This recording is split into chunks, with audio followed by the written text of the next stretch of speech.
Episode 639। उसे जवाब नहीं मिल रहा था। पारस ने झुग्गी के अंदर आकर फिर उसी फूस की दीवार में से सुराख करके देखा। वहां से 2 खाली जीप गाड़ियां दिखाई दे रही थीं। वो लोग दरख्तों और पत्थरों के पीछे छुपते जा रहे थे। वो चाहता तो हैंड ग्रेनेड के जरिए उनकी तरफ धमाके कर सकता था और उन्हें भागने पर मजबूर कर सकता था। जिन दरख्तों के पास वो छुपे हुए थे, उन्हीं दरख्तों की घनी शाखों में उस बस्ती के कुछ जवान छुपे हुए थे। हैंड ग्रेनेड से उन्हें भी नुकसान पहुंच सकता था। उनके पहलवान नुमा लीडर ने कहा, कुछ गड़बड़ जरूर है। अब तुम दोनों जाओ और देखो क्या मामला है। जिस गाड़ी में जानवर रखे हैं उसे न ले जाओ, ये हमारे काम आएंगे। दोपहर हो चुकी है, हमें भूख लग रही है। तुम मेरी गाड़ी ले जाओ। 2 सफ़ेद फार्म दौड़ते हुए एक जीप में आए। फिर एक उसकी स्टीयरिंग सीट पर बैठ गया, दूसरे ने स्टेन गन संभाल ली। वो उसे ड्राइव करते हुए दूसरी गाड़ी को क्रॉस करते हुए बस्ती की तरफ आने लगे। पारस दौड़ता हुआ बाहर आया। उसने एक हैंड ग्रेनेड निकालकर उसकी चाबी को दांतों से खींचा, फिर दौड़ता हुआ एकदम सामने आ गया। सामने कोई 15 गज के फासले पर जीप चली आ रही थी। जीप पर खड़े हुए स्टेन गन वाले ने चौंक कर उसे देखा। पारस ने पूरी कुव्वत से हैंड ग्रेनेड को उसकी तरफ फेंक दिया। उसी वक्त उसने स्टेन गन का बर्स्ट मारा। वो फजा में उछलकर कलाबाजी खाता हुआ दूसरी झुग्गी की तरफ गया। एक जोरदार धमाका हुआ। झुग्गियों में छुपे हुई औरतें और बच्चे सहम कर चीखने और रोने लगे। जीप जमीन से चंद फुट ऊपर तक उछली, फिर जमीन पर गिरी। उसके कई पुर्जे दूर तक मुंतशिर हुए। जब उसके पुर्जे हुए तो फिर उसमें बैठे हुए इंसानों के पुर्जे पुर्जे कैसे ना होते। पारस इसी तरह छलांगे लगाता हुआ दूसरी झुग्गी के पास से गुजरता हुआ एक बड़े से पत्थर की आड़ में चला गया था। वो समझता था ऐसे वक्त छलांगे लगाने और फजा में कलाबाजी खाने की जरूरत पेश आएगी, इसीलिए उसने तमाम हथियार उतार दिए थे। अब उसके पास सिर्फ 3 हैंड ग्रेनेड रह गए थे। वैसे इनकी भी जरूरत नहीं रही थी। दुश्मन दूर भागते हुए दिखाई दे रहे थे। उनकी इतनी जरूरत नहीं थी कि अब वो तीसरी जीप में आकर बैठते और उसे लेकर फरार होते। सलारा झुग्गी से देख रही थी। फिर उसने बाहर आकर मकामी जबान में कहा, खतरा टल गया है, सब लोग बस्ती में चले आए। हबशी जवान दरख्तों से कूदकर जमीन पर आ गए। पत्थरों के पीछे छुपे हुए लोग भी उछल उछल कर खुशी से गाते हुए बस्ती की तरफ आने लगे। सलारा और पारस बस्ती के सरदार और कुछ लोगों के साथ दौड़ते हुए उधर गए जहां भागने वाले तीर खाकर गिर पड़े थे। उन्होंने भी उनके हथियार और कारतूस की पेटियां उतार लीं। सलारा उन्हें समझा रही थी, खतरा फिलहाल टल गया है, लेकिन भागने वाले किसी वक्त भी मुनज़्ज़िम होकर आ सकते हैं। लिहाजा हमें ज़्यादा से ज़्यादा हथियारों और कारतूसों की ज़रूरत है। जो जीप सबसे पहले बस्ती के अंदर आई थी उसमें लकड़ी के 2 बड़े बड़े संदूक रखे हुए थे। उनमें कई स्टेन गनें और राइफलें भी थीं। उन्होंने सीट की गद्दियां उठाकर देखीं तो उनके नीचे हैंड ग्रेनेड भरे हुए थे। पारस ने कहा, सलारा इनसे पूछो इसमें कितने लोग ये हथियार इस्तेमाल करना जानते हैं। सलारा उसे बड़ी चाहत से देख रही थी। उसने आगे बढ़कर उसके चेहरे को दोनों हाथों में थाम लिया। तमाम हबशी कहकहे लगाने लगे। औरतें उछल उछल कर कोई गीत गाने लगीं। पारस उसे एक झटके से अलग करते हुए बोला, ये क्या हिमाकत है। वो खुशी से गुनगुनाते हुए बोली, तुम परफेक्ट हीरो हो। तुम्हारी हाजिर दिमागी की दाद नहीं दी जा सकती। तुमने कितनी मक्कारी से ड्रामा प्ले किया। उन दोनों को इस झुग्गी में बुलाया, सिर्फ 2 गोलियां जाया हुई और एक हैंड ग्रेनेड फेंका गया, जिसके नतीजे में आधे दुश्मन मारे गए और आधे भाग गए। सबसे बड़ी बात यह कि इस बस्ती के एक शख्स को भी खराश नहीं आई। अरे तुम तो रह रह कर मेरा दिल लूट रहे हो। पारस ने पूछा, ये क्या तुम मेरे कारनामों की दाद दे रही हो। वो हंसने लगी, फिर चारों तरफ देखते हुए बोली, तुम में से कितने लोग ये हथियार इस्तेमाल करना जानते हैं, वो हाथ उठाएं। उस बस्ती में औरतों और बच्चों को छोड़कर 50 मर्द थे, जिनमें से सिर्फ 4 ने हाथ उठाए। सलारा ने कहा, तुम चारों अपनी अपनी पसंद के हथियार और कारतूस अपने अपने पास रख लो। फिर वो एक हैंड ग्रेनेड उठाकर तमाम लोगों को दिखाते हुए बोली, इसका इस्तेमाल आसान है। मैं तुम्हें जो हिदायत दे रही हूं उस पर अमल करोगे तो दुश्मन को इससे मार भगाओगे। वो तमाम मर्दों को अपने साथ बस्ती से बाहर एक खुली जगह पर ले गई। वहां उन सबको हैंड ग्रेनेड दिखाते हुए बोली, देखो ये छोटी सी चाबी नजर आ रही है। इसे दांतों में दबाकर जोर से खींचोगे तो चाबी अलग हो जाएगी। इस चाबी को अलग करने के बाद जितनी जल्दी हो सके इसे दुश्मनों की तरफ फेंकने की कोशिश करना। अगर फेंकने में देर हो गई तो यह तुम्हारे हाथों में फट सकता है। उनके सरदार ने कहा, हम दूर से देख रहे थे, ये बहुत काम की चीज है। इतना धमाका करती है कि दुश्मन मरते भी हैं और दहशतज़दा होकर भागते भी हैं, लेकिन यह खतरनाक भी है। अगर हमारे हाथ में जरा देर रह गई तो हम सबको मार डालेगी। सलारा ने कहा, तुम अपनी सहूलत के लिए 1 से 10 तक जल्दी जल्दी गिनती गिनो। 10 कहते ही फेंक दो। इसके बाद देर करोगे तो जान से जाओगे। हर वो खतरनाक चीज जो दुश्मनों को नुकसान पहुंचाती है, हमारी गलती से हमें भी नुकसान पहुंचा सकती है। दुश्मनों से बचने, खुद को महफूज रखने और अपनी औरतों और बच्चों की हिफाजत करने के लिए ऐसे खतरनाक खिलौनों से खेलना ही होगा। उसने एक नीगरू को हैंड ग्रेनेड देते हुए कहा, वो सामने जो बड़ा पत्थर है यहां से काफी फासले पर है। अब बताओ तुम किस तरह इसे फेंकोगे? उस नीगरू ने कहा, पहले मैं इस चाबी को दांतों में दबाकर जोर से खींचूंगा, फिर इसे फौरन ही फेंक दूंगा। वो सब लोग सहम कर दूर भागने लगे। सलारा और पारस उसके पास खड़े हुए थे। उसने दांतों में वो चाबी दबाई, जोर से खींचा, फिर फौरन ही एक कदम आगे बढ़कर उस पत्थर की तरफ उसे फेंक दिया। वो हैंड ग्रेनेड वहां पहुंचते ही एक जोरदार धमाके से फटा। उस बड़े से पत्थर का आधा हिस्सा टुकड़े टुकड़े होकर फजा में बिखरने लगा। औरतों ने कानों पर हाथ रख लिए थे, बच्चे रोने लगे थे।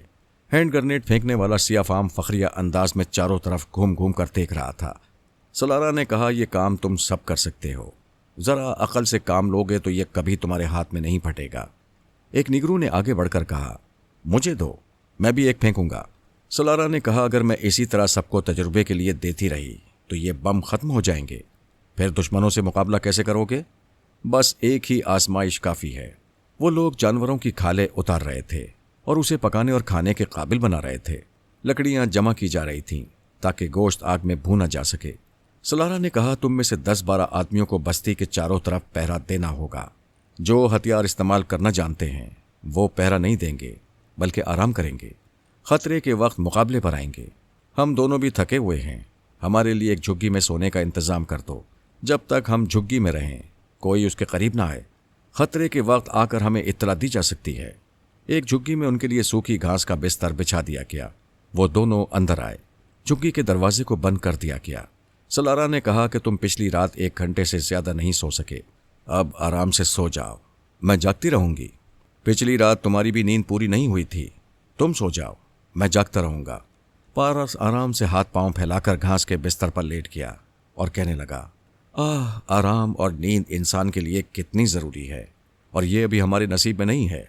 वो उसका बाजू थाम कर बोली, हम सो नहीं सकते और किसी एक का जागना पसंद नहीं कर सकते, फिर क्यों ना यहां से चल पड़े? हमारे सफर के लिए गाड़ी भी मौजूद है। पारस उठकर बैठ गया। यही मुनासिब है कि हम गाड़ी में कहीं दूर निकल जाएं, फिर कोई मुनासिब जगह देखकर नींद पूरी करेंगे। रात होने से पहले हमारा कुछ देर के लिए सो जाना जरूरी है, पता नहीं रात को क्या हालात होंगे। वो दोनों अपने अपने हथियार उठाकर झुग्गी से बाहर आ गए। 3 में से एक गाड़ी हैंड ग्रेनेड के धमाके से बेकार हो गई थी। बाकी 2 गाड़ियां बस्ती के अंदर खड़ी हुई थीं। सरदार ने उन्हें देखकर पूछा, क्या बात है, आराम नहीं करोगे? सलारा ने कहा, हमें एक जरूरी काम याद आ गया है, यहां से अभी जाना जरूरी है। तुम हमारे मेहमान हो, तुम्हारे लिए गोश्त भुना जा रहा है, हम तुमको खिलाए पिलाए बगैर नहीं जाने देंगे। हमारी तो ख्वाहिश है तुम दोनों यहीं रहो, तुम्हारे मौजूद रहने से हमारा हौसला बढ़ेगा और हम दुश्मनों का मुकाबला कर सकेंगे। सलारा ने कहा, दुश्मनों से मुकाबला करने के लिए तुम्हारे पास काफ़ी असला है। रह गई तुम्हारी मेहमान नवाजी की बात, तो हम वादा करते हैं कि दूसरी बार जब भी यहाँ से गुजरेंगे तुम्हारे यहाँ से खा पी कर जाएंगे। अभी जिद ना करो वरना हमारा बहुत नुकसान होगा। सरदार ने कहा, हम तुम्हारा नुकसान नहीं करेंगे, ऐसी बात है तो खुशी से जाओ। उन्होंने उस जीप में से काफ़ी असला सरदार के हवाले किया, कुछ अपने लिए रखा। एक बैग में खाने का जो सामान था उसे भी रख लिया। फिर पारस ने कहा, इनसे कहो ये दूसरी गाड़ी इनके लिए बेकार है, अगर ये यहाँ रहेगी तो दुश्मनों के काम आएगी, लिहाजा हम इसे बेकार कर रहे हैं। सलारा ने यह बात सरदार को ऊंची आवाज में समझाई ताकि सब सुन लें। फिर पारस ने रिवॉल्वर निकालकर उसके 2 पहिए बेकार कर दिए। अपनी जीप की स्टीयरिंग सीट पर आकर बैठ गया। सलारा उसके पास आ गई। गाड़ी स्टार्ट हुई, फिर उनके दरमियान से चलती हुई बस्ती से बाहर आ गई। पारस ने गाड़ी रोककर कहा, हमने पेट्रोल चेक नहीं किया है। सलारा ने कहा, पीछे 2 कैन पेट्रोल के रखे हुए हैं और ज़रूरत समझते हो तो फिर हम दूसरी गाड़ी से ले आते हैं। सलारा ने पलटकर चीखते हुए कहा, सरदार, उस गाड़ी में जितना पेट्रोल है वो हमारे पास भेज दो। 2 आदमी उस गाड़ी के पेट्रोल कैन उठाकर उनके पास ले आए। वो वहां से चल पड़े जिस पहाड़ी के रास्ते से आए थे। गाड़ी उसी पहाड़ी पर चढ़ाते हुए पारस ने कहा, अच्छा हुआ हम जा रहे हैं, कबीले के लोग हमें धोखा ना देते, लेकिन जो शिकस्त खाकर और नुकसान उठाकर गए हैं वो इस बार चारों तरफ से बस्ती को घेरेंगे। और हमें ज़रूर तलाश करेंगे।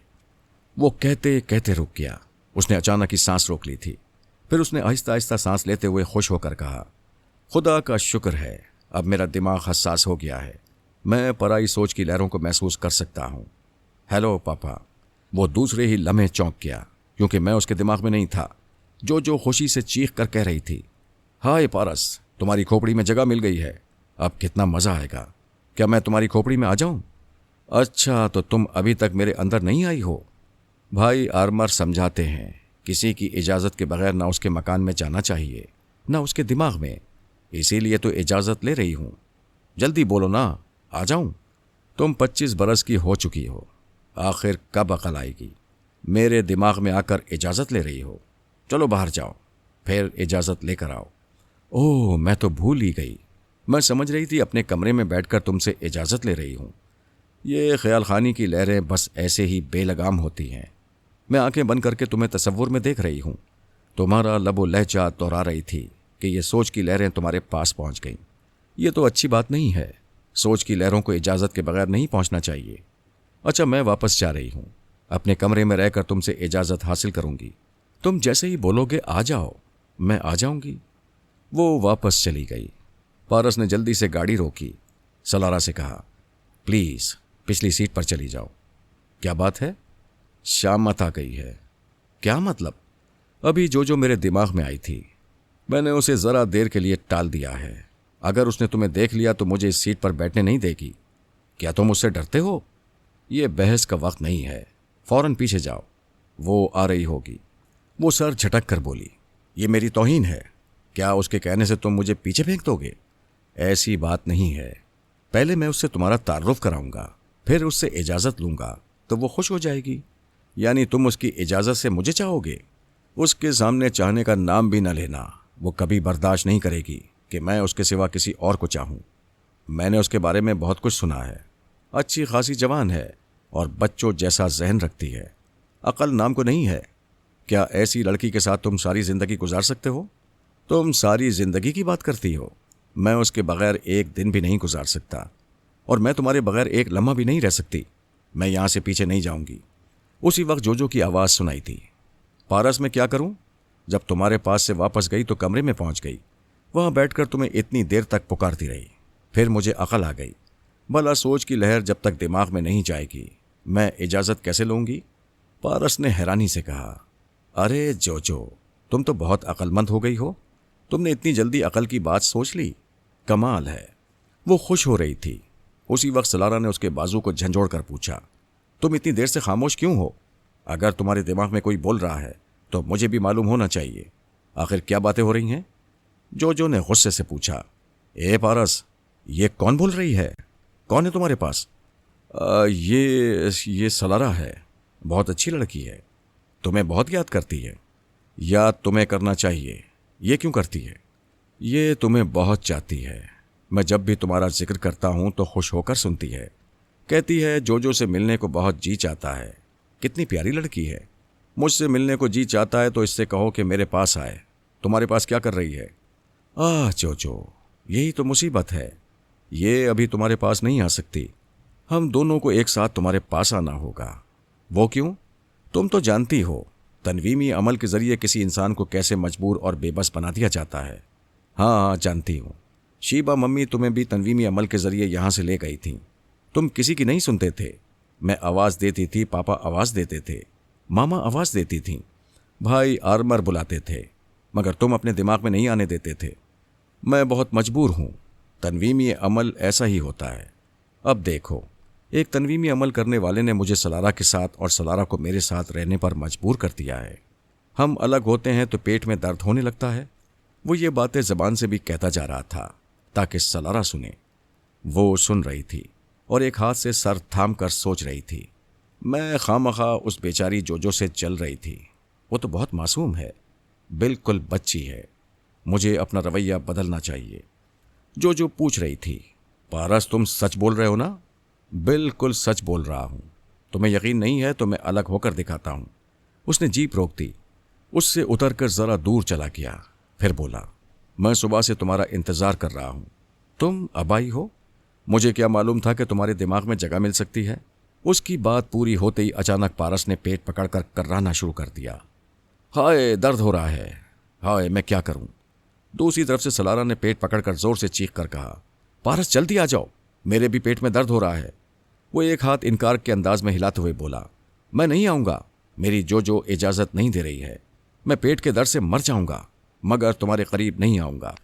जो ने तड़प कर कहा, नहीं पारस नहीं, जल्दी जाओ, खबरदार तुम दर्द से न मरना, मैं तुम्हें इजाजत देती हूं, जल्दी करीब जाओ। वो दौड़ता हुआ स्टीयरिंग सीट पर आकर बैठ गया। जीप स्टार्ट की, फिर उसे ड्राइव करने लगा। जो ने कहा, मैं उस तनवीमी अमल करने वाले को जान से मार डालूंगी। उस शैतान ने तुम दोनों को कितना मजबूर कर दिया है। सलारा पारस के और करीब हो गई, उससे जरा चिपक गई, उसके शाने पर सर रख कर बोली, जो तुम कितनी अच्छी हो, हमारी मजबूरियों को समझती हो। कोई बेवकूफ़ लड़की होती तो कभी समझ ना पाती। तुम सचमुच अक्लमंद हो। चंद लम्हों के बाद पारस ने कहा, जो तुम्हारी बातों से बहुत ही खुश हो रही है, तुम्हें दोस्त बनाना चाहती है, तुम्हारे दिमाग में आकर बातें करना चाहती है। सलारा ने एक सर्द आह भर के कहा, मुझे अफसोस है, क्या तुमने जो को नहीं बताया कि तनवीमी अमल करने वाले ने मेरे दिमाग को लॉक कर दिया है। कोई भी सोच की लहर आती है तो मैं बेख्तियार सांस रोक लेती हूँ, कोशिश करती हूँ किसी को आने दूं, लेकिन यह मेरे बस में नहीं होता। मैं ऐसे ही वक्त पारस के दिमाग में पहुंचा। उसने मुझे महसूस नहीं किया क्योंकि जो की सोच की लहरें पहले से मौजूद थीं। मैं थोड़ी देर तक मालूमात करता रहा वहां क्या हो रहा है। पारस दो चाहने वालियों के दरमियान उलझा हुआ था। इसमें शुबा नहीं कि वो जो के सिवा किसी को ना चाहता था और ना किसी को चाहने का इरादा था। वो जो का दिल दुखाना नहीं चाहता था। अगर वो कहती सलारा से अलग हो जाओ और वो ना होता तो वो रोने लगती। वो उसकी आंखों में आंसू नहीं देख सकता था, लिहाजा उसके बचकाना जहन के मुताबिक उसे बहला रहा था। लेकिन सलारा इस मौके से फ़ायदा उठा रही थी।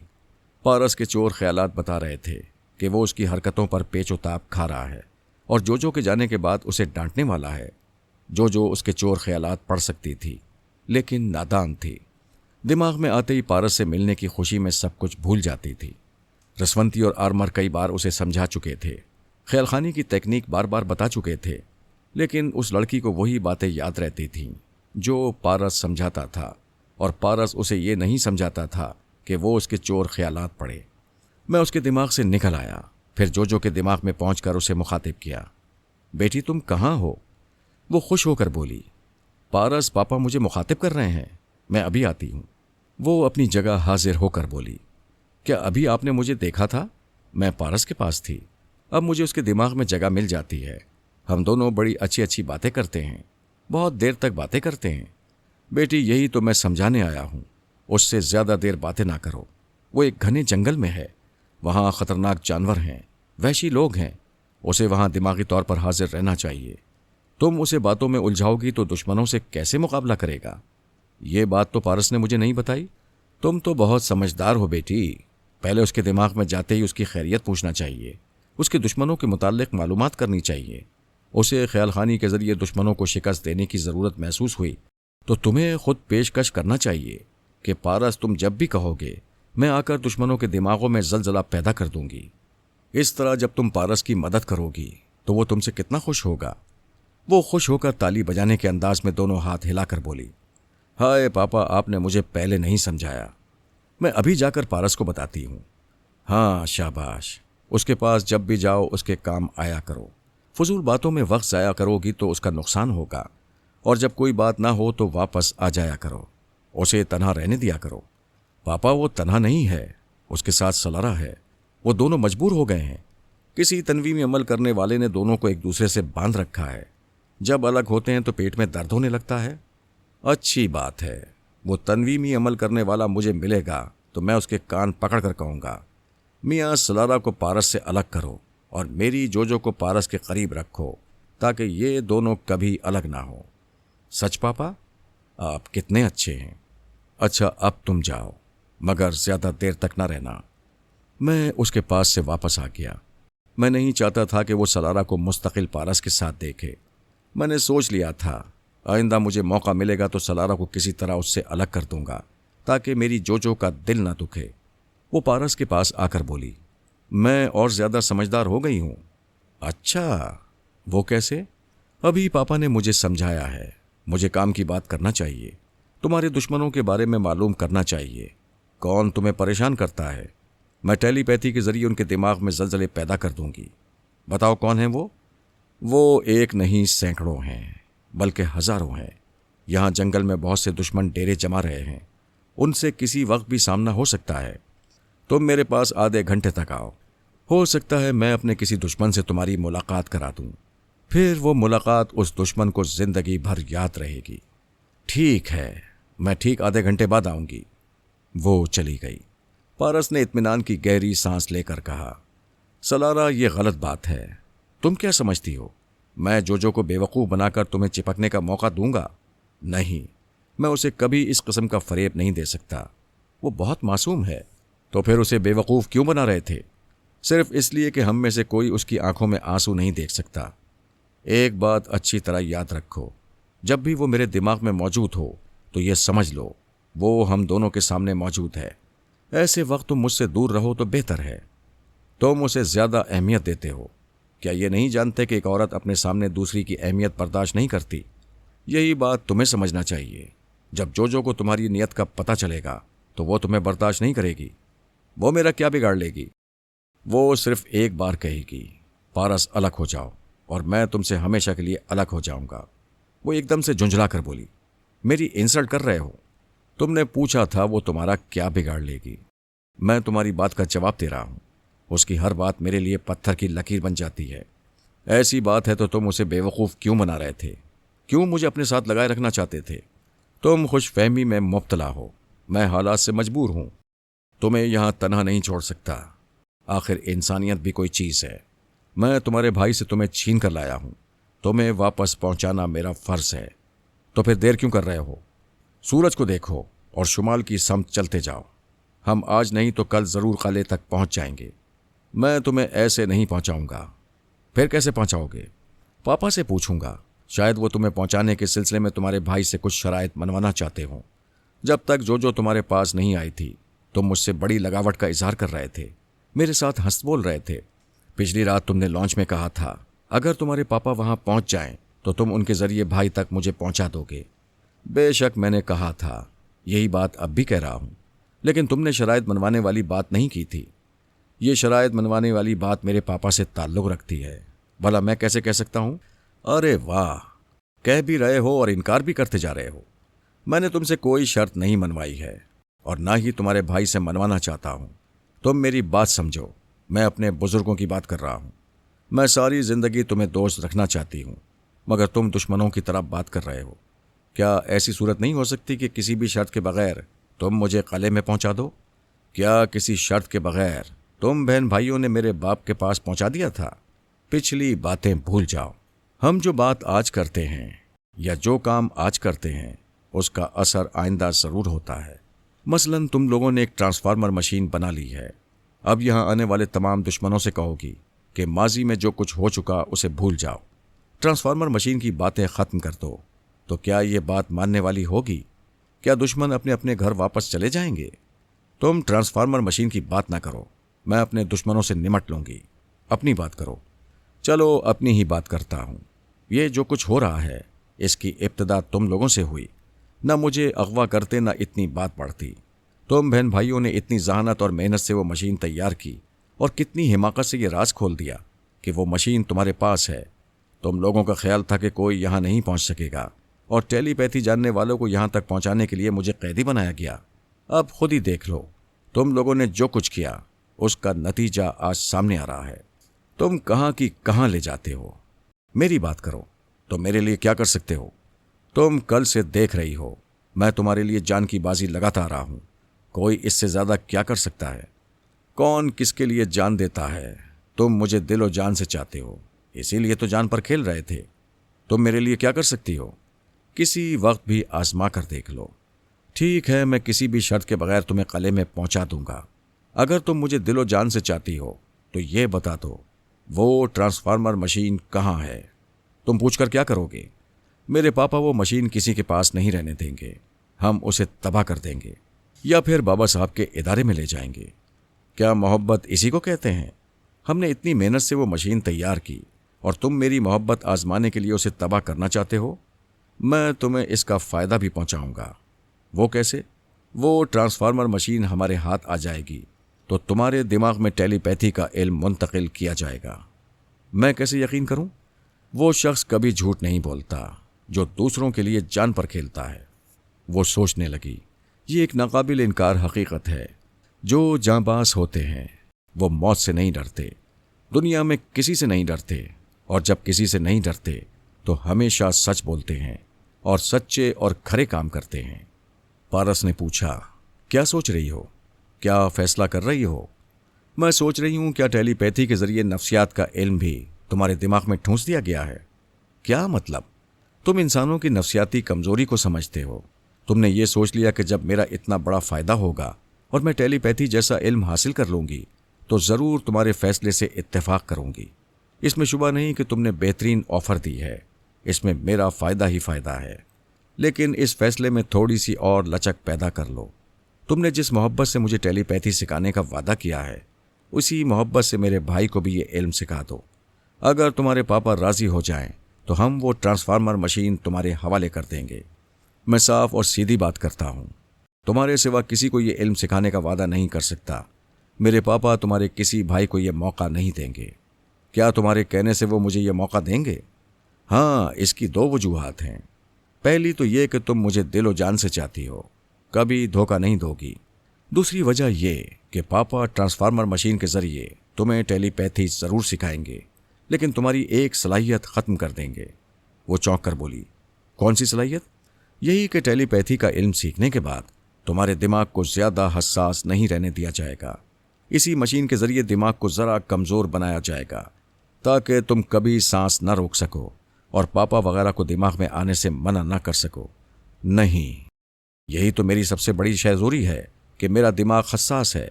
कोई टेलीपैथी जानने वाला मेरे अंदर नहीं आ सकता। पापा, मामा, अंकल आर्मर जरूर आना चाहेंगे ताकि तुम कोई साजिश ना करो। अच्छी तरह सोच लो, तुम टेलीपैथी का इल्म सीख कर सिर्फ पापा, मामा और अंकल आर्मर के सामने कमजोर होगी और सारी दुनिया के लिए शहजोर। बड़े बड़े खतरनाक दुश्मन तुम्हारे सामने आने से कतराएंगे। तुम अच्छा बुरा सोचने के बाद फैसला करो तो मैं तुम्हारी बेहतरी के लिए पापा से बात करूंगा। वो सोचने लगी। पारस ने उसे तजब्जुब में डाल दिया था। टेलीपैथी जैसा इल्म सीखना कौन नहीं चाहता? ये तो दीवाने का ख्वाब है। किसी किसी को इसकी ताबीर मिलती है। पारस बड़े इत्मीनान से ड्राइव कर रहा था। एक हेलीकॉप्टर की आवाज धीमी धीमी सी सुनाई देने लगी। उसने जीप रोक दी, सीट पर से उठकर चारों तरफ नजरें दौड़ाने लगा। वो आवाज की समत का अंदाजा कर लेता था और उसका अंदाजा शाज़ो नादिर ही गलत होता था। वो आवाज एक पहाड़ी के पीछे से आ रही थी।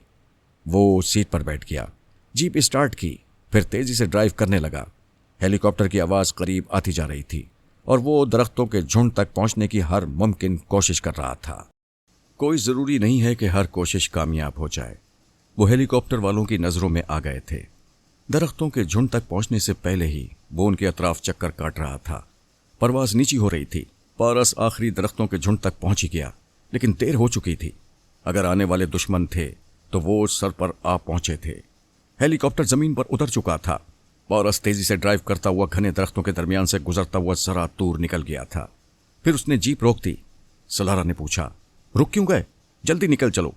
वो जीप के पिछले हिस्से में कूदते हुए बोला, हथियार संभाल लो। क्या तुम्हारा दिमाग चल गया है? पता नहीं वो तादाद में कितने होंगे। क्यों खामखा मुकाबला करना चाहते हो? मैं देखना चाहता हूं आने वाले कौन हैं। अगर खतरा ज्यादा होगा तो जीप ड्राइव करता हुआ निकल जाऊंगा। उनके पास हेलीकॉप्टर है, कोई जंगल में दौड़ने वाली गाड़ी नहीं है। अगर वो जंगलों में लड़ने के माहिर होंगे तो उनमें से कुछ लोग हेलीकॉप्टर में हमारा ताक़ुब करेंगे, ऊपर से फायरिंग करेंगे। हम कहीं रुकना चाहेंगे तो उनके बाकी साथी ताक़ुब करते हुए हमारे पास आ जाएंगे। ना हम रुक सकेंगे और ना ही हेलीकॉप्टर के साए में आगे बढ़ सकेंगे। पारस ने कहा, शाबाश, तुमने अपनी जहानत का सबूत दे दिया है। लेकिन ये तो सोचो, हमारे आगे बढ़ने से भी वही बात सामने आएगी जो तुम कह रही हो। पारस उधर देख रहा था जहां अब हेलीकॉप्टर का पंखा थम गया था। उसका स्लाइडिंग दरवाज़ा एक तरफ सरक गया था। उस दरवाजे से एक औरत ने ज़मीन की तरफ छलांग लगाई। वो चुस्त पतलून और जैकेट पहने हुई थी। उसके पास कोई हथियार नहीं था। उसकी जुल्फें शानों तक फैली हुई थीं। पारस ने उसे देखते ही हथियार एक तरफ फेंका, फिर जोर की चीख मारी, मम्मा! ओ माय डार्लिंग मम्मा! उसने जीप से छलांग लगाई, फिर दौड़ते हुए उधर जाने लगा। सलारा ने हैरानी से देखा। पहले उसकी समझ में कुछ नहीं आया, फिर उसे याद आया कि वो सोनिया को मम्मा कहता है। वो भी उसके पीछे भागने लगी। हेलीकॉप्टर से कई मुसल्लह अफराद उतर आए थे। सोनिया उनसे दूर दोनों हाथ कमर पर रखकर खड़ी हो गई थी। पारस दौड़ता हुआ आया और उससे 10 कदम के फासले पर रुक गया। सोनिया ने पैंतरा बदलते हुए कहा, पहले मैं। पारस ने भी जवाबन पैंतरा बदलते हुए एक उंगली से इनकार का इशारा करते हुए कहा, तो मम्मा पहले मैं। वो पैंतरा बदलकर एक तरफ से दूसरी तरफ आई, फिर कहने लगी, देख पारस, तेरा एक हाथ जख्मी है। मैं तुझे और नुकसान नहीं पहुंचाना चाहती। सीधी तरह बात मान ले, पहले मैं। अरे जाओ मम्मा। पारस कोई मोम का गुड्डा है कि एक हाथ के जख्मी होने से तुम्हारी धौंस में आ जाएगा। सोनिया ने कहा, ऐसी बात है तो फिर 1 मिनट रुक जाओ। उसने एक मुसल्ला शख्स को बुलाकर कहा, मेरा ये दायां हाथ बांध दो। कल का छोकरा मुझे चैलेंज कर रहा है। वो शख्स रस्सी लेने गया। सोनिया ने अपना दायां हाथ सीने पर रख लिया। पारस ने कहा, मम्मा तुम तो नाकाबिले शिकस्त कहलाती हो। मेरा एक हाथ जख्मी है तो अपना एक हाथ बंधवा रही हो। ये तो कोई बराबरी ना हुई। मेरी जितनी उम्र है उससे दुगना तुम्हारा तजुर्बा है। वो शख्स रस्सी लेकर आया। सोनिया ने कहा, मेरे दोनों हाथ पुष्प पर बांध दो। वो हुक्म की तामील करने लगा। सलारा हैरान और परेशान होकर देख रही थी कि वो कैसे माँ बेटे हैं जो दुश्मनों की तरह एक दूसरे के सामने मुकाबले के लिए तन गए हैं। सिर्फ इतना ही नहीं, माँ अब शेरनी की तरह गुर्राती हुई अपने बेटे को देख रही है। आखिर वो दोनों चाहते क्या थे? ये पहले मैं का मतलब क्या था? असल बात यह थी कि जब पारस बच्चा था और सोनिया मुलाकात के लिए आती थी तो उसे दोनों हाथों में थाम कर प्यार करती थी। फिर पारस ने कहा, नहीं मम्मा, अब मैं जवान हो गया हूं, मैं तुम्हें बाजू में उठाकर प्यार करूंगा। सोनिया ने कहा था, तो जवान होने का सबूत दे।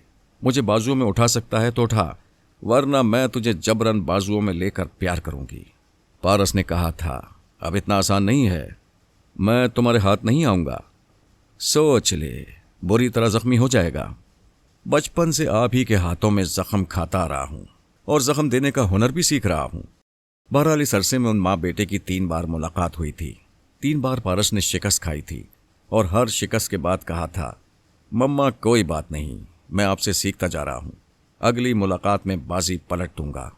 उसके अगवा होने के तवील अरसे बाद फिर एक बार माँ बेटे की मुलाकात हो रही थी।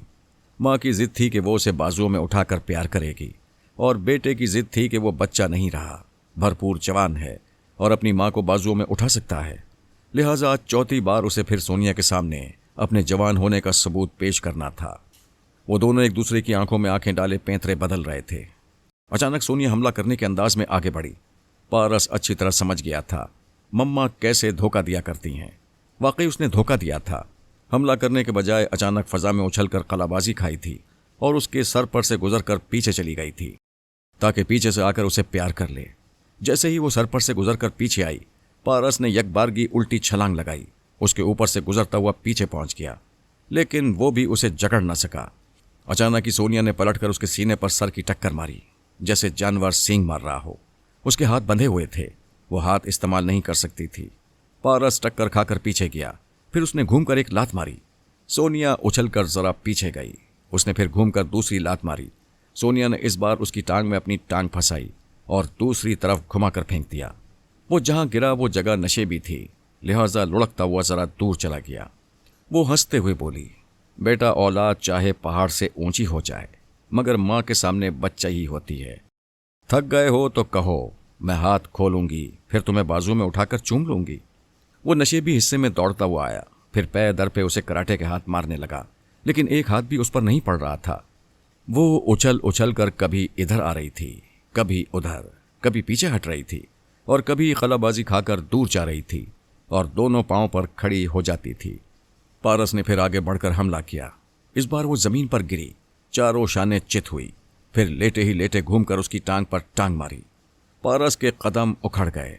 वो उछलकर दूसरी तरफ जा गिरा। एकदम से झुंझलाकर उठते हुए बोला, मैं 4-4, 5-5 दुश्मनों पर भारी पड़ता हूं। अरे मम्मा, क्या तुमने कसम खाई है मेरा एक हाथ भी नहीं खाओगी? वो हंसते हुए बोली, हाँ, मैंने कसम खाई है कि एक दिन तुम जरूर जीतोगे, लेकिन आज नहीं, अभी तुम बच्चे हो। पारस ने एक गहरी सांस ली, फिर आगे बढ़ते हुए बोला, मैं हारा, तुम जीत गई, मैं खुद तुम्हारे हाथ खोलता हूं। सोनिया उसकी तरफ घूम गई।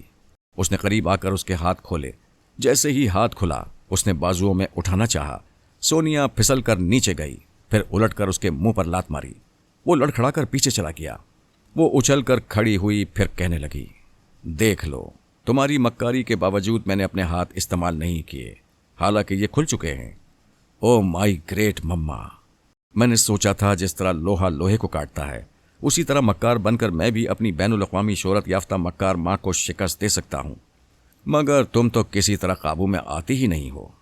चलो अब मक्कारी नहीं, जमकर मुकाबला करूंगा। वो आगे बढ़ा, फिर ठिठक कर रुक गया। अपने सर को एक हाथ से थाम कर बोला, ओ नो जोजो, अभी तुम जाओ, मम्मा ने फिर चैलेंज किया है, मुझे ये बाजी जीत लेने दो। ये कहकर वो चुप हुआ, सोनिया के मुंह को तकने लगा। फिर बोला, तुम जब भी आती हो बकवास करने लगती हो। इस मुकाबले में मम्मा मुझे जान से मार तो नहीं देंगी, आखिर वो मेरी माँ हैं, मैं उनका बेटा हूं। वो जरा चुप हुआ, फिर बोला, भाई मैं सच कह रहा हूं, तुम्हें यकीन नहीं है तो खुद अपनी मम्मा से कहो। वो फिर चुप हुआ। उसके बाद बोला, और कैसे कर सकती हो? ख्याल खानी करती हो, मगर उसकी टेक्निक भूल जाती हो। तुम मेरे दिमाग पर कब्जा जमाकर मेरी जबान से मम्मा को मुखातिब कर सकती हो। दूसरे ही लम्हे पारस की आवाज़ बदल गई। उसके मुंह से जोजो की आवाज़ निकल रही थी और वो उसके लबो लहजे में बेख्तियार बोल रहा था, मम्मा ये क्या हो रहा है, मुझे डर लगता है। सोनिया ने आगे बढ़कर कहा, जोजो मैं तुम्हें पहले भी समझा चुकी हूं, तुम इतनी बुज़दिल ना बनो, हम कोई दुश्मन तो नहीं हैं। मम्मा खामखा लड़ना क्या ज़रूरी है, अच्छे बच्चे कभी नहीं लड़ते। सोनिया ने बेख्तियार क़हक़हा लगाते हुए कहा, तुम हमें भी अपनी तरह बच्चा ही समझती हो। ये कहकर वो हंसती हुई चली गई। अचानक पारस ने उसका हाथ पकड़कर एक झटके से घुमाया। सोनिया दूसरी तरफ घूमी, उसने दोनों बाजुओं में उठाया और उसे चूम लिया। सोनिया की हंसी पहले ही रुक गई थी, वो जैसे एकदम से होश में आ गई थी। पारस ने कहा, क्यों मम्मा, ये ठीक है ना? लोहा लोहे को और मक्कार मक्कार को काटता है। मेरे दिमाग में जो नहीं आई थी। सोनिया ने खुश होकर उसके गले में बाहें डाल दी, फिर उसे चूमते हुए कहा, शाबाश, जिंदगी में पहली बार जिसने मुझे मक्कारी से शिकस्त दी वो मेरा बेटा ही है। चारों तरफ खड़े हुए मुसल्ला अफराद तालियां बजाने लगे। सलारा भी बेख्तियार ताली बजा रही थी और माँ बेटे की मोहब्बत का अंदाज देख रही थी। अगरचे अंदाज वहशियाना था, लेकिन उसमें भरपूर मोहब्बत छुपी हुई थी। वो सोनिया को दोनों बाजुओं में उठाए एक एक मुसल्ला अफराद के सामने से गुजरता जा रहा था और चीख चीख कर कह रहा था, जब मैं बच्चा था मेरी माँ मुझे गोद में उठाती थी, आज मैं जवान हूँ, अपनी माँ को अपने जवान बाजुओं की पनाह में ले चुका हूँ। वो जरा दूर गया, फिर उन मुसल्ला अफराद की तरफ पलट कर बोला, आज मम्मा को जीत कर ये खुद एतमादी पैदा हो गई है कि मैं किसी भी आंधी का रुख मोड़ सकता हूँ। सोनिया उसके बाजुओं से उतर गई, फिर उसे गले लगाकर चूमते हुए बोली, मुझे मालूम है तुम किस तरह 2 दिनों और 2 रातों से आंधियों का रुख मोड़ते आ रहे हो। मैं तुमसे बहुत खुश हूं। तुम इत्तफाकन इधर चली आई हो या पापा ने तुम्हें बताया था? तुम्हारे पापा ने बताया था। मेरे पास इस जंगल का तफसीली नक्शा है, मैंने इस नक्शे के मुताबिक अंदाजा किया और तुम्हारे पास पहुंच गई। सलारा करीब आ गई थी। पारस ने कहा, मम्मा क्या ये बतलाने की जरूरत है कि ये सलारा है? सोनिया ने मुस्कुराते हुए मुसाफा किया। सलारा ने उसके हाथ को थाम कर कहा, मैं तुम्हारे चर्चे सुनती रहती हूं, सोच रही थी शायद दुश्मन बनकर मुलाकात करना पड़े और ये मुलाकात मुझे महंगी पड़ेगी। मुझे बेहद खुशी है हम दोस्ताना अंदाज में मिल रहे हैं। सोनिया ने बुजुर्गाना अंदाज में कहा, तुम चाहो तो हमेशा दोस्ताना अंदाज में मिलते रहेंगे और एक दूसरे के काम आते रहेंगे। मम्मा मैंने सलारा को एक तजवीज़ पेश की है, अगर ये मान लेगी तो हमारी दोस्ती हमेशा के लिए पायदार हो जाएगी। मैं नहीं पूछूंगी तुमने क्या तजवीज़ पेश की है। हमारा बेटा सलारा को ऐसा कमज़ोर मशवरा नहीं देगा जिससे किसी को नुकसान पहुंचे। बहरहाल तुम दोनों कई दिनों से डब्बे का खाना खाते आ रहे हो, मैं तुम लोगों के लिए ताज़ा खाना लाई हूँ, आराम से बैठकर यहाँ खाओ, फिर ताज़ा दम होकर आगे बढ़ो। पारस ने कहा, मुझे एक नक्शे की ज़रूरत है। मैं तुम्हारे लिए लाई हूँ, और सिर्फ नक्शा ही नहीं, एक ज़बरदस्त बॉडी गार्ड भी लाई हूँ जो इस जंगल में तुम्हारी सही रहनुमाई करेगा। ज़रा पीछे घूम कर देखो। पारस और सलारा ने दोनों ने घूमकर हेलीकॉप्टर की तरफ देखा। उसके दरवाजे से गुलाम बाकी उतर रहा था। वो 6.25 फुट का लंबा तड़ंगा नीगरू अमेरिका का शहरी नहीं लग रहा था, क्योंकि उसने मकामी बाशिंदों का सा लिबास पहना हुआ था। उसका सियाह बदन धूप में चमक रहा था। पारस ने आगे बढ़कर उससे मुसाफा करते हुए कहा, बाकी अंकल, इस जंगल में तुमसे बेहतर साथी और कोई नहीं हो सकता। बाकी ने कहा, पारस बाबा, तुम नहीं जानते, अफ्रीका के जंगलों में चुड़ैल किस्म की औरतें और शैतान किस्म के मर्द खतरनाक जादूगर होते हैं। ये कहते हुए उसने कनखियों से सलारा की तरफ देखा। फिर कहा, अगर तुम पर किसी चुड़ैल का साया पड़ेगा तो मैं उससे भी निजात दिलाऊंगा। उनके लिए खाने की डिशें लाकर रख दी गई थीं। वो सब सब्ज घास पर खाने बैठ गए। सोनिया एक मकसद लेकर वहां आई थी। थोड़ी देर पहले मैंने उसे बताया था, वो सलारा के साथ जीप में जंगल के एक हिस्से से गुजर रहा है। जो पारस के दिमाग में आई थी, लेकिन सलारा हमारे बेटे के लिए खेल बनती जा रही थी। तुम जरा तदबीर सोचो, कुछ कहे सुने बगैर सलारा से हमारे बेटे को निजात दिलाई जा सकती है। सोनिया ने कहा कि हमारा बेटा नौजवान है, ये बात सलारा को सोचनी चाहिए। वो 25 बरस से ऊपर की होगी। हालात ने दोनों को पिछले 2 दिनों से यकजा कर रखा है और ये बात हमारे बेटे के लिए नुकसानदेह हो सकती है। मैंने कहा, मुझे अपने बेटे पर फख्र है। मैंने चुपके से उसके ख्यालात पढ़े थे। पता चला उसने बड़े ही सख्त आजमाइशी मरहले में गुनाह से दामन बचाया है। लेकिन सोच रहा हूं, सलारा आग की तरह साथ साथ चल रही है। वो कब तक उसकी लपेट में आने से बचता रहेगा। सोनिया ने थोड़ी देर तक सोचते रहने के बाद कहा, हमने अपने बेटे को अच्छी तालीम और तरबियत दी है। खतरा चाहे मौत का हो या औरत का, उससे बचने के गुर सिखाए हैं। मैंने कहा, तुम शायद सलारा के मिजाज से वाकिफ नहीं हो। वो मर्दों से सख्त नफरत करती रही है। जिंदगी में पहली बार पारस से मुतासिर हुई है और उससे चिपक कर रहना चाहती है। मैं तुमसे ज्यादा औरत को समझती हूं। सलारा हसीन है, जवान है, बेशुमार चाहने वाले उसकी तरफ बढ़ते रहे होंगे। इस बात ने उसे मगरूर बना दिया होगा। वो सबको ठुकराती आ रही होगी। अगर वो खुद को मर्द बेजार जाहिर करती है तो हमारा गुलाम बाकी उससे ज्यादा औरत बेजार है। जब वो उसके करीब रहेगा और नीगरू होने के बावजूद उसे लिफ्ट नहीं देगा तो उसे अपनी तौहीन का एहसास होगा। वो खुद को गुलाम बाकी से ज्यादा अहम और बरतर साबित करने के लिए उसे अपनी अहमियत का एहसास दिलाने की कोशिश करेगी। ऐसी कोशिशों में औरत अपना सब कुछ हार जाती है।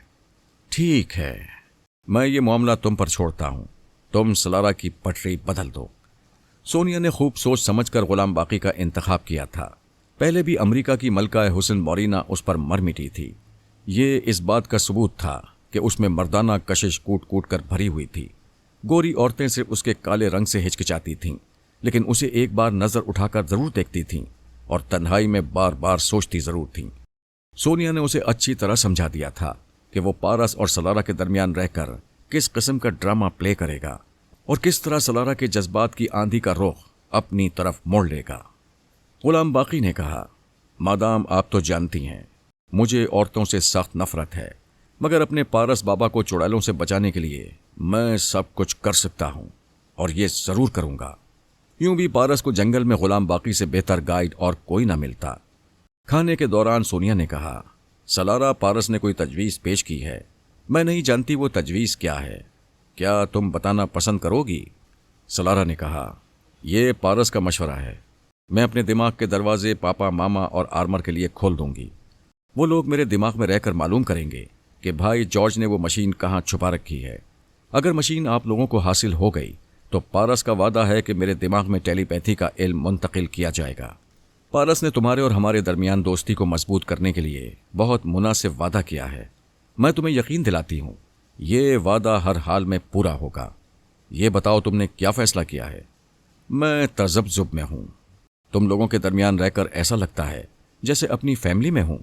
तुम लोगों की एक एक बात दिल को लग रही है, लेकिन मुझे अपने भाई जॉर्ज से बहुत मोहब्बत है। मैंने पारस से कहा है, अपने वादे में एक ज़रा सा इजाफा कर ले। मैं अपने भाई जॉर्ज को भी ये इल्म सिखाना चाहती हूँ, लेकिन पारस ने साफ तौर से इनकार कर दिया है। सोनिया ने कहा कि यह हमारी तरह सोचता है, हमारी तरह फैसले करता है। हम तुम्हारे सिवा किसी को ये इल्म नहीं सिखाएंगे। अभी तुम तजब्जुब में हो, कोई बात नहीं। खूब सोच समझ कर इत्मीनान से फैसला करो। हमें कोई जल्दी नहीं है। हो सकता है तुम्हारे फैसला करने तक हम खुद ही मशीन तक पहुंच जाएं। सोनिया खाने के बाद पारस को हेलीकॉप्टर के अंदर ले गई। वहां एक छोटा सा बैग था जो पुश्त पर बांधा जाता था। उसमें पारस के पहनने के लिए 3 जोड़े और दूसरी जरूरियात का सामान था। सोनिया ने उसके दाएं हाथ की एक उंगली में एक अंगूठी पहनाते हुए कहा, ये मेरा आजमूदा हरबा है। कोई दुश्मन जेर ना होता हो और उसे तुम टेलीपैथी जानने वालों के हवाले करना चाहो तो अंगूठी के इस नन्हे से बटन को दबा देना। दूसरी तरफ हल्की सी सुई बरामद होगी। ये देखो। उसने बटन को दबाया तो एक नन्ही सी सुई बरामद हुई। उसने कहा, जब तुम दुश्मन से मुसाफा करोगे या उसके जिस्म के किसी हिस्से पर हाथ मारोगे तो इस सुई में से एक जहरीला मादा निकलकर उसके खून में शामिल हो जाएगा और उसे आसाबी कमजोरियों में मुब्तला कर देगा। उसने एक लाइटर निकालकर उसे देते हुए कहा, इसे जलाओ और अगली सीट की पुश पर यह जो सियाह निशान दिखाई दे रहा है, इस निशान को लाइटर की जलती हुई लौ के आर पार देखो। पारस ने उसकी हिदायत पर अमल किया, लाइटर को जलाया, फिर एक आंख बंद करके दूसरी आंख से उसकी लौ के आर पार सियाह निशान को देखते हुए बोला, हाँ मैं देख रहा हूं। वो बोली, लाइटर के नीचे एक नन्हा सा बटन है, उसे इस तरह दबाओ के हाथ हिलने ना पाए और वो निशान इसी तरह लौ के आर पार रहे। उसने फिर हिदायत पर अमल किया, नन्हे से बटन को दबाया तो एक नन्ही सी सुई निकलकर उस सियाह निशान में पेवस्त हो गई। सोनिया ने कागज के टुकड़े से सुई को पकड़कर निशान से खींचा और कहा, यह जहरीली सुई है, तुम किसी भी दुश्मन का निशाना इसकी लौ के आर पार लोगे तो सुई सही निशाने पर जाएगी और दुश्मन का काम तमाम कर देगी। इसमें 20 अदद सुइयां थीं, अभी एक ज़ाया हो गई, इसे छुपा कर रख लो, सलारा को भी बताने की जरूरत नहीं है।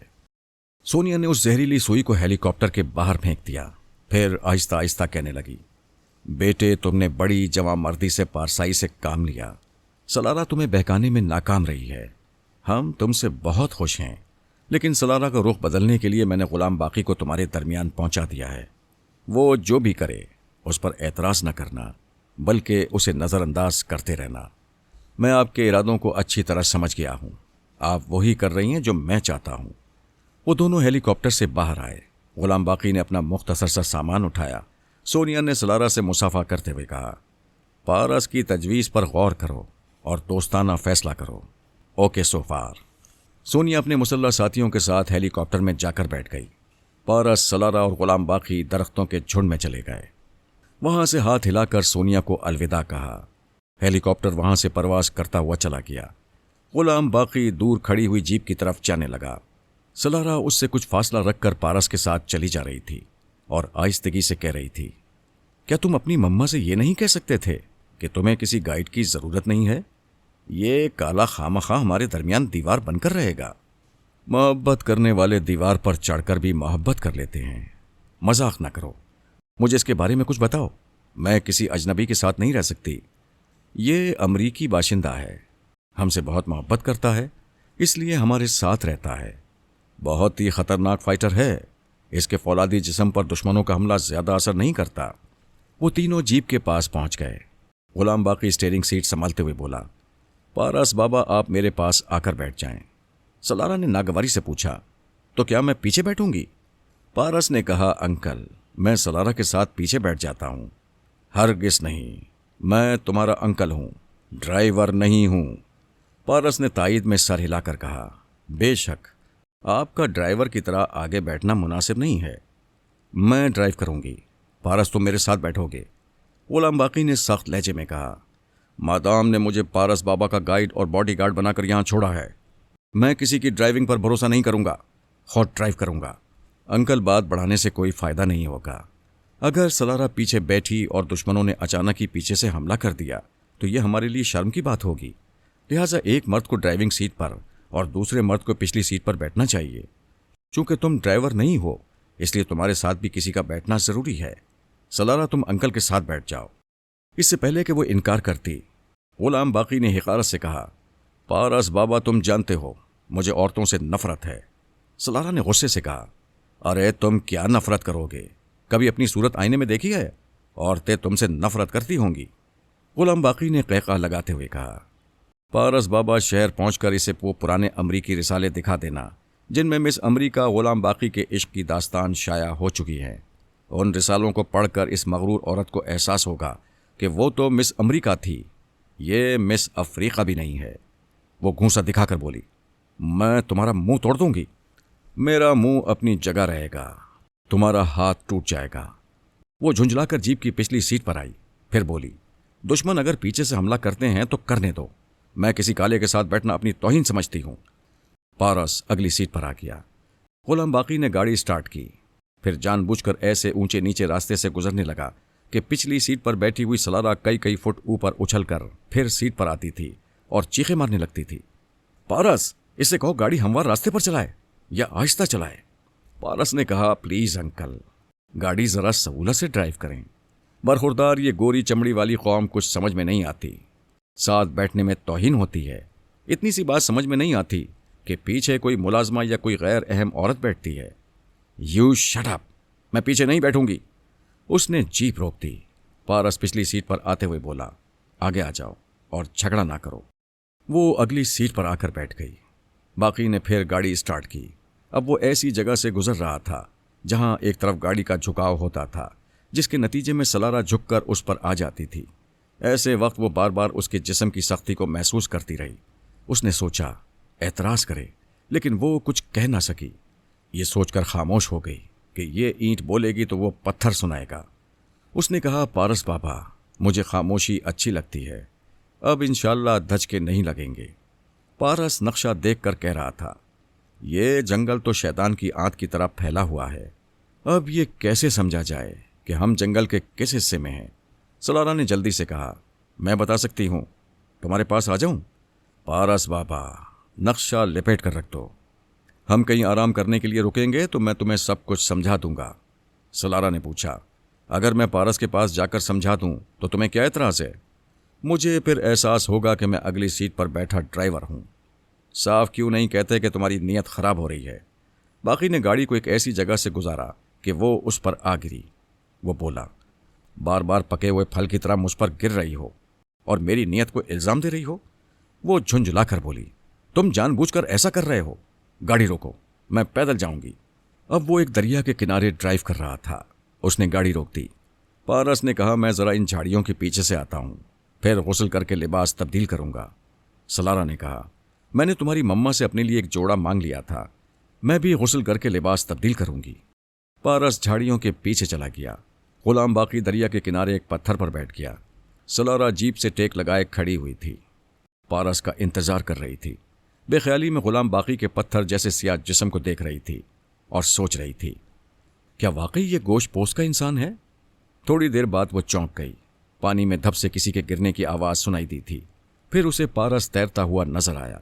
वो खुश होकर हाथ हिलाते हुए बोली, पारस, मैं भी आ रही हूं। मगरिब की औरतों के लिए लिबास का होना ना होना बराबर होता है। उन्हें तैराकी से दिलचस्पी होती है। अब वो उतनी ही लिबास में थी जितना कि तैराकी के लिए ज़रूरी होता है। फिर वो दौड़ते हुए किनारे पर आई और पानी में छलांग लगा दी। गुलाम बाकी चुपचाप बैठा हुआ था। वो हंस रही थी और तैरते हुए पारस के करीब जा रही थी।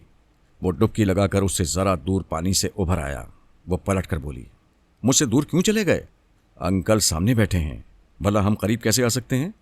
वो नागवारी से बोली, क्या मुसीबत है, पहले जोजो ने परेशान किया, अब ये परेशान करने आ गया। सुनो, एक तरकीब है। उसने मोहतात नज़रों से गुलाम बाकी की तरफ देखा, फिर आहिस्तगी से बोली, हम पानी में डुबकी लगाएंगे और फिर अंदर ही अंदर तैरते हुए दूर निकल जाएंगे। दोनों गड़ाप से पानी के अंदर चले गए। अंदर ही अंदर तैरने लगे। किनारे का पानी जरा गदला था। वो एक दूसरे को वाज़े तौर पर देख नहीं सकते थे। फिर पारस ने उससे काफ़ी फासला रखा था। सलारा ने ज़रा पानी से उभर कर देखा। अभी वो ज़्यादा दूर नहीं निकली थी। गुलाम बाकी जिस पत्थर पर बैठा हुआ था, अब वो खाली दिखाई दे रहा था। वो काला दुश्मन नज़र नहीं आ रहा था। उसकी नज़रें पारस को तलाश करने लगीं।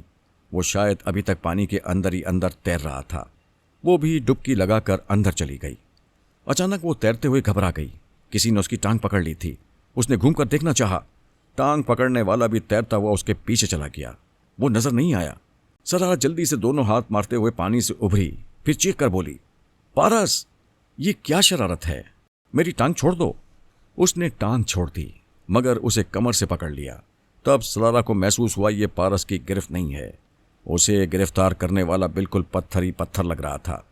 उसने धड़कते हुए दिल से सोचा, क्या ये वही है जिससे दूर भाग रही थी और नफरत कर रही थी?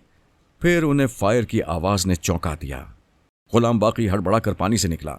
सलारा को उसकी इन हरकतों पर एतराज़ करने की मोहलत नहीं मिली।